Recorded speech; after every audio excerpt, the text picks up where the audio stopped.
ಶ್ರೀಮಾತ್ರೇ ನಮಃ. ಜ್ಯೇಷ್ಠ ಮಾಸದ ಶುಕ್ಲ ಪಕ್ಷದ ಪ್ರತಿಪದೆಯಿಂದ ಆರಂಭಿಸಿ ಜ್ಯೇಷ್ಠ ಮಾಸದ ಶುಕ್ಲ ಪಕ್ಷದ ದಶಮಿಯವರೆಗೆ 10 ದಿನಗಳ ಕಾಲ ಗಂಗಾ ಭಾಗೀರಥಿಯನ್ನು ವಿಶೇಷವಾಗಿ ಪೂಜಿಸುವಂಥ ಪರ್ವ ಕಾಲಕ್ಕೆ ನಾವು ದಶಹರಾ ವ್ರತ ಅಂತ ಕರಿತೀವಿ. ಈ 10 ದಿವಸ ಗಂಗಾದೇವಿಯ ಪೂಜೆಯನ್ನು ವಿಶೇಷವಾಗಿ ಮಾಡಿ ಗಂಗಾದೇವಿಗೆ 10 ವಿಧದ ಅಥವಾ ಒಂದೇ ವಿಧದ 10 ಹಣ್ಣುಗಳನ್ನು ಸಮರ್ಪಣೆ ಮಾಡಿ 100 ಸಲ ಕಡೆಗೆ 10 ಸಲ ಆದರೂ ಆಕೆಯ ಮಂತ್ರವನ್ನು ಪಠಿಸಿ ಆಕೆಗೆ ಹಾಲಿನಿಂದ ಅರ್ಘ್ಯವನ್ನಿಟ್ಟು, ಹಾಲಿನಿಂದ ನೀರಿನಿಂದಲ್ಲ, ಹಾಲಿನಿಂದ ಅರ್ಘ್ಯವನ್ನು ಕೊಟ್ಟು ಪೂಜೆ ಮಾಡಬೇಕು ಅಂತ ಹೇಳಿದರೆ ದೀಪವಾಗಲಿ, ಹೂವಾಗಲಿ ಅಥವಾ ಫಲಗಳಾಗಲಿ, ದಕ್ಷಿಣೆ ಆಗಲಿ ಎಲ್ಲವೂ ಸಹ 10ರ ಸಂಖ್ಯೆಯಲ್ಲಿ ಇರುವಂತೆ ನೋಡಿಕೊಳ್ಬೇಕು ಅನ್ನೋದು ಒಂದು ಪ್ರತೀತಿ. ಅಂದರೆ ನಾವು ಆಕೆಯ ಉದ್ದೇಶವಾಗಿ 10 ದಿವಸ ಈ ವ್ರತವನ್ನು ಮಾಡುವಾಗ 10 ದೀಪಗಳನ್ನು, 10 ಹೂವುಗಳನ್ನು, 10 ಹಣ್ಣುಗಳನ್ನು, ಅನುಕೂಲವಿದ್ದರೆ 10 ವಿಧದ 10 ಹಣ್ಣುಗಳನ್ನು ಸಮರ್ಪಣೆ ಮಾಡಬಹುದು. ಕನಿಷ್ಠ 100 ಸಲ ಅಥವಾ ಸಮಯಾವಕಾಶ ಇಲ್ಲದೇ ಇದ್ದ ಪಕ್ಷದಲ್ಲಿ 10 ಸಲ ಆದರೂ ಆಕೆಯ ಮೂಲಮಂತ್ರವನ್ನು, ಆಕೆಯ ದಶಹರ ಮಂತ್ರ ಏನಿದೆ ಆ ಮಂತ್ರವನ್ನು ತಮ್ಮ ಮುಂದೆ ಹಂಚ್ಕೊಳ್ತೀನಿ. ಆ ಮಂತ್ರವನ್ನು ಜಪ ಮಾಡಿ ಆಕೆಗೆ 10 ಸಲ ಅರ್ಘ್ಯವನ್ನು ಕೊಡಬೇಕು ಅನ್ನೋದು ಒಂದು ಪ್ರತೀತಿ. ಯಾಕೆ ನಾವು ಆಕೆಯನ್ನು 10 ದಿವಸ 10 ವಿಧದ ಪೂಜಾ ದ್ರವ್ಯಗಳಿಂದ ಪೂಜೆ ಮಾಡಬೇಕು ಅಂದರೆ, ಗಂಗೆ ಪಾಪವನ್ನು ತೊಳಿತಾಳೆ ಅನ್ನೋದು ಎಲ್ಲರಿಗೂ ಗೊತ್ತಿರುವಂಥ ವಿಷಯ. ಯಾವ 10 ವಿಧದ ಪಾಪಗಳನ್ನು ಆಕೆ ಪರಿಹಾರ ಮಾಡಬೇಕು ಅಂತ ನಾವು ಆಕೆಯಲ್ಲಿ ಪ್ರಾರ್ಥನೆ ಮಾಡ್ತೀವೋ ಆ 10 ವಿಧದ ಪಾಪಗಳನ್ನು ಆಕೆ ಕರಗಿಸಿ ನಮಗೆ ಪುಣ್ಯಪ್ರದಲಾಗುವಂತಹ ಒಂದು ವಿಶೇಷವಾದ ಪರ್ವದಿನವಾಗಿರೋದ್ರಿಂದ ಎಲ್ಲವನ್ನು 10ರ ಸಂಖ್ಯೆಯಲ್ಲಿ ನಾವು ಇರುವಂತೆ ನೋಡಿಕೊಳ್ತೇವೆ.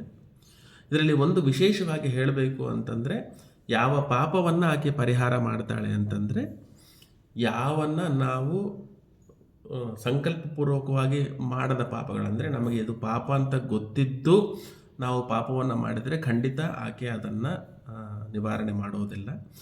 ಯಾವುದೋ ಒಂದು ಅನಿವಾರ್ಯದಲ್ಲಿಯೋ ಅಥವಾ ಯಾವುದೋ ಒಂದು ನಮ್ಮ ಜ್ಞಾನಕ್ಕೆ ಬರದೆ ಅಥವಾ ಅನಿವಾರ್ಯ ಪರಿಸ್ಥಿತಿಯಲ್ಲಿ ಉಂಟಾದಂಥ ಪಾಪಗಳನ್ನು ಮಾತ್ರ ಆಕೆಯ ವ್ರತ, ಆಕೆಯ ಪೂಜೆಯಿಂದ ಪರಿಹಾರ ಆಗ್ತದೆ. ನಾವು ವರ್ಷಪೂರ್ತಿ ಪಾಪವನ್ನು ಮಾಡಿ ವರ್ಷದಾಂತದಲ್ಲಿ 10 ದಿವಸ ಗಂಗೆಯನ್ನು ಪೂಜೆ ಮಾಡಿದರೆ ಆಕೆ ಪಾಪವನ್ನು ಪರಿಹಾರ ಮಾಡೋದಿಲ್ಲ.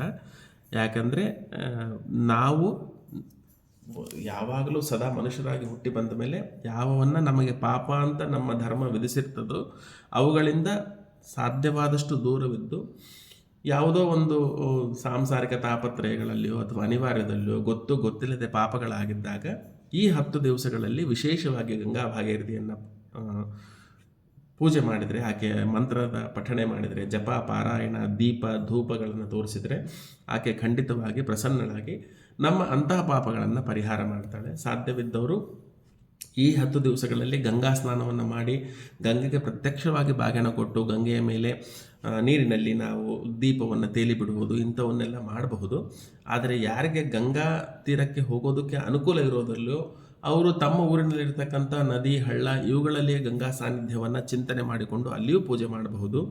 ಮತ್ತು ಸರ್ವತಾ ನಗರಗಳಲ್ಲಿ ವಾಸ ಮಾಡುವಂಥ ಜನರಿಗೆ ಎಲ್ಲಿ ನದಿಗಳ ಉಪಲಬ್ಧ ಇರೋದಿಲ್ವೋ ಅಥವಾ ಯಾವುದೇ ಜಲಾಶಯಗಳ ಉಪಲಬ್ಧ ಇರೋದಿಲ್ವೋ ಅವರು ಮನೆಯಲ್ಲಿಯೇ ಶುದ್ಧ ಸ್ನಾನವನ್ನು ಮಾಡಿ ತಮ್ಮ ಮನೆಯಲ್ಲಿರುವ ಗಂಗಾದೇವಿಯ ಮೂರ್ತಿ, ಗಂಗಾದೇವಿಯ ಚಿತ್ರಪಟ ಅಥವಾ ಎಲ್ಲರ ಮನೆಗಳಲ್ಲಿ ಒಂದು ಗಂಗಾದೇವಿಯ ಭಾಗೀರಥಿ ಗಿಂಡಿ ಅಂತ ಏನು ಕರಿತೀವಿ, ಒಂದು ಕಾಶಿಗೆ ಹೋದಾಗ ಯಾರಾದರೂ ತಂದು ಕೊಟ್ಟಿರ್ತಾರೆ, ಕಾಶಿ ಇತ್ಯಾದಿ ಗಂಗಾ ತೀರದಲ್ಲಿರ್ತಕ್ಕಂಥ ದೇವಸ್ಥಾನಗಳಿಗೆ ಹೋದಾಗ ವಿಶೇಷವಾಗಿ ಒಂದು ತಾಮ್ರದ ಅಥವಾ ಬೆಳ್ಳಿಯ ಗಿಂಡಿಯಲ್ಲಿ ದೇವಿಯ ಅಂದರೆ ಗಂಗಾ ಜಲವನ್ನು ತುಂಬಿಕೊಂಡು ಅದನ್ನು ಭದ್ರವಾಗಿ ಮುಚ್ಚಿ ಅದನ್ನು ಇಡುವಂಥ ಒಂದು ಪರಿಪಾಠ ಇದೆ.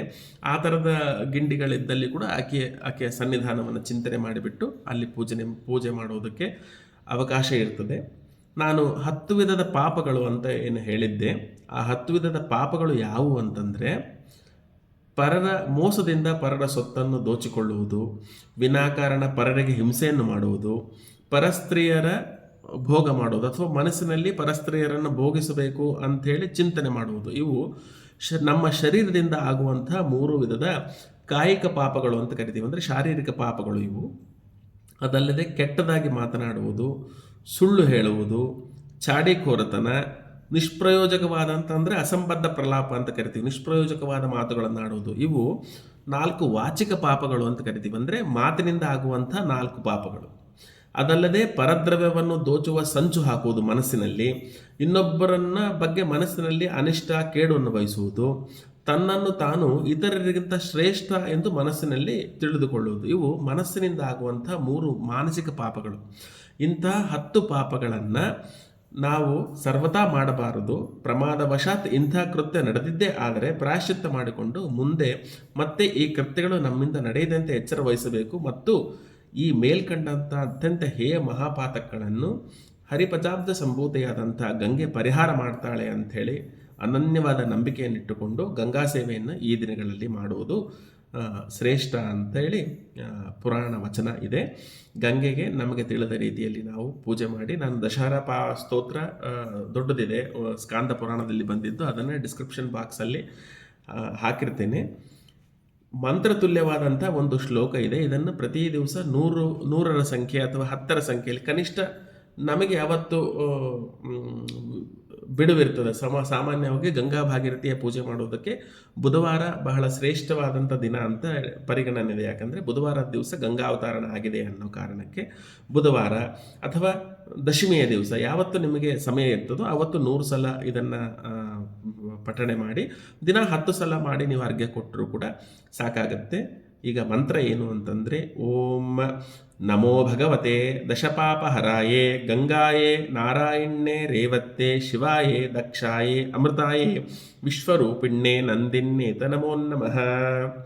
ಅಂದರೆ ಗಂಗಾ ಭಾಗೀರಥಿಯ 10 ಹೆಸರುಗಳು ಈ ಮಂತ್ರದಲ್ಲಿ ಬರ್ತವೆ. ಭಗವತೆ ದಶಪಾಪಹರಾಯೇ ಗಂಗಾಯೇ ನಾರಾಯಣ್ಯೇ ರೇವತ್ತೆ ಶಿವಾಯೇ ದಕ್ಷಾಯೇ ಅಮೃತಾಯೇ ವಿಶ್ವರೂಪಿಣ್ಯೇ ನಂದಿನ್ಯೇತ ನಮೋ ನಮಃ.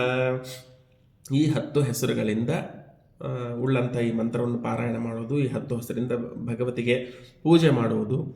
ಸಾಧ್ಯವಾದಲ್ಲಿ ನಮಗೆ ಉಪಲಬ್ಧವಿದ್ದಲ್ಲಿ 10 ವಿಧದ ಹೂವು ಅಥವಾ ಒಂದೇ ವಿಧದ 10 ಹೂವುಗಳು, 10 ಹಣ್ಣುಗಳನ್ನು ಯಾವತ್ತಾದರೂ ಒಂದು ದಿವಸ ನಿಮ್ಮ ಮನೆಯಲ್ಲಿರ್ತಕ್ಕಂಥ ಯಾವುದಾದ್ರೂ ಒಣ ಹಣ್ಣುಗಳನ್ನಾದರೂ ಸಮರ್ಪಣೆ ಮಾಡ್ಬೋದು. ಅಥವಾ ₹1 10 ನಾಣ್ಯಗಳನ್ನು. ಇದರಲ್ಲಿ ಶ್ರದ್ಧೆ ಮುಖ್ಯ. ಅಂದರೆ ನಾವು ಎಷ್ಟು ಶ್ರದ್ಧೆಯಿಂದ ನಾವು ಪೂಜಾ ದ್ರವ್ಯಗಳನ್ನು ಸಂಪಾದನೆ ಮಾಡ್ತೀವಿ ಅನ್ನೋದರಿಂದ ಭಗವತಿ ಸಂಪ್ರೀತಳಾಗ್ತಾಳಾಗಲಿ. ನಾವು ಆಡಂಬರಕ್ಕೆ ಯಾವುದೇ ಹಣ್ಣುಗಳನ್ನು ತಂದಿಟ್ಟು ಹೂಗಳನ್ನು ತಂದಿಟ್ಟರು ಆಕೆಗೆ ಪ್ರೀತಿ ಆಗೋದಿಲ್ಲ. ಕನಿಷ್ಠ ನಾವು ಆಕೆಯ ಮಂತ್ರವನ್ನು 10 ಸಲ ಪಠಣೆ ಮಾಡಿ 10 ಅರ್ಘ್ಯಗಳನ್ನು ಸಮರ್ಪಣೆ ಮಾಡಿ, ಶಕ್ತಿ ಇದ್ದಾಗ 10 ದಿವಸದಲ್ಲಿ 1 ದಿವಸ 10 ದೀಪಗಳನ್ನು ಆಕೆಗೆ ಸಮರ್ಪಣೆ ಮಾಡೋದರಿಂದ ನಮ್ಮ 10 ವಿಧದ ಪಾಪಗಳನ್ನು ಆಕೆ ಪರಿಹಾರ ಮಾಡಿ ಆಕೆ ನಮಗೆ ಮುಕ್ತಿಯನ್ನು ಪ್ರದಾನ ಮಾಡ್ತಾಳೆ ಅಂಥೇಳಿ ಮನಸಾರ ಚಿಂತನೆ ಮಾಡಿ ಆಕೆಗೆ ಆರತಿಯನ್ನು ಬೆಳಗಿ, ಆಕೆ ಹೆಸರಿನಲ್ಲಿ ಯಾರಿಗಾದರೂ ನಿಮಗೆ ಗೌರವ ಇರುವಂಥ ಹಿರಿಯರಿಗೆ ಅಥವಾ ಯಾವುದಾದ್ರೂ ದೇವಸ್ಥಾನದಲ್ಲಿ ಇರ್ತಕ್ಕಂಥ ಅರ್ಚಕರಿಗೋ ಯಾರಿಗೋ ನಿಮ್ಮ ಮನಸ್ಸಿನಲ್ಲಿ ಯಾರ ಬಗ್ಗೆ ಗೌರವ ಮೂಡುತ್ತದೆಯೋ, ಯಾರ ಒಂದು ನೋಡಿದ ಮಾತ್ರದಲ್ಲಿ ಅವರಲ್ಲಿ ದೈವಿ ಭಾವನೆ ನಿಮ್ಮಲ್ಲಿ ಉಕ್ಕಿ ಬರುತ್ತೋ ಅಂಥವರಿಗೆ ನಿಮ್ಮ ಕೈಲಾದಷ್ಟು 10 ಹಣ್ಣು ಅಥವಾ ₹10 ಇವುಗಳನ್ನು ₹100 ಈ 10ರ ಸಂಖ್ಯೆಯಲ್ಲಿ ಯಾವುದಾದ್ರೂ ಒಂದು ದಾನವನ್ನು ಮಾಡೋದರಿಂದ ಈ ದಶಹರಾ ವ್ರತವನ್ನು ನೀವು ಮಾಡೋದಕ್ಕೆ ಸಾಧ್ಯ ಇದೆ. ಸುಲಭವಾಗಿ ನೀವು ಇದನ್ನು ಮಾಡಬಹುದು. ಮನೆಯಲ್ಲಿರ್ತಕ್ಕಂಥ ಗಂಗಾ ಪ್ರತಿಮೆಯನ್ನು 10 ದಿವಸ ಕದಲಿಸದಂತೆ ಸ್ಥಾಪನೆ ಮಾಡಿಕೊಂಡು 10 ವಿಧದ ಪೂಜಾ ದ್ರವ್ಯಗಳಿಂದ ಪೂಜೆ ಮಾಡಿ, ಏನು ಈ ಮಂತ್ರ ಇದೆ, ನಮೋ ಭಗವತೆ ದಶಪಾಪಹರಾಯೇ ಗಂಗಾಯೇ ನಾರಾಯಣ್ಯೇ ರೇವತ್ತೆ ಶಿವಾಯೇ ದಕ್ಷಾಯೇ ಅಮೃತಾಯೇ ವಿಶ್ವರೂಪಿಣ್ಯೇ ನಂದಿನ್ಯೇತ ನಮೋ ನಮಃ, ಇದನ್ನು ಪಾರಾಯಣ ಮಾಡಬಹುದು. ನೀವು ಒಬ್ಬರೇ ಯಾವುದಾದ್ರೂ ಒಂದು PGಗಳಲ್ಲೋ ಇನ್ನೆಲ್ಲೋ ಮತ್ತೆಲ್ಲೋ ಇರ್ತೀರಿ ಅಥವಾ ಕಾರ್ಯನಿಮಿತ್ತ ಎಲ್ಲೋ ತೆರಳಿರ್ತೀರಿ, ಆವತ್ತಿನ ದಿವಸ ಪೂಜೆ ಮಾಡೋದಕ್ಕಾಗಲ್ಲ, ನಾವು ಯಾವುದೇ ಸ್ಥಾಪನೆಯನ್ನು ಮಾಡಿಕೊಂಡು ಪೂಜೆ ಮಾಡೋದಕ್ಕೆ ಅನುಕೂಲವಿಲ್ಲ ಅಂದಾಗ ನೀವು ಇದ್ದಲ್ಲೇ ಶುದ್ಧ ಸ್ನಾನವನ್ನು ಮಾಡಿದ ನಂತರ ಈ ಮಂತ್ರವನ್ನು 100 ಸಲ 10 ಸಲ ನಿಮಗೆ ಅನುಕೂಲವಿದ್ದಷ್ಟು ಸಲ ಪಠನೆ ಮಾಡೋದರಿಂದ ಸಹ ಗಂಗೆಯ ಪೂರ್ಣಾನುಗ್ರಹ ಪ್ರಾಪ್ತಿಯಾಗ್ತದೆ. ಎಲ್ಲರೂ ನಾಳೆಯಿಂದ, ಅಂದರೆ ನಾಳೆ ಜ್ಯೇಷ್ಠ ಮಾಸದ ಶುಕ್ಲ ಪಕ್ಷದ ಪ್ರತಿಪದೆಯಿಂದ ಆರಂಭ ಮಾಡಿಕೊಂಡು 10 ದಿವಸಗಳ ಕಾಲ ಗಂಗೆಯನ್ನು ವಿಶೇಷವಾಗಿ ಆರಾಧನೆ ಮಾಡಿ ಆಕೆಯ ಪರಮಾನುಗ್ರಹಕ್ಕೆ ಪ್ರಾಪ್ತರಾಗೋಣ ಅಂತ ಹೇಳ್ತಾ ವಿರಮಿಸ್ತೇನೆ. ಶ್ರೀಮಾತ್ರೇ ನಮಃ.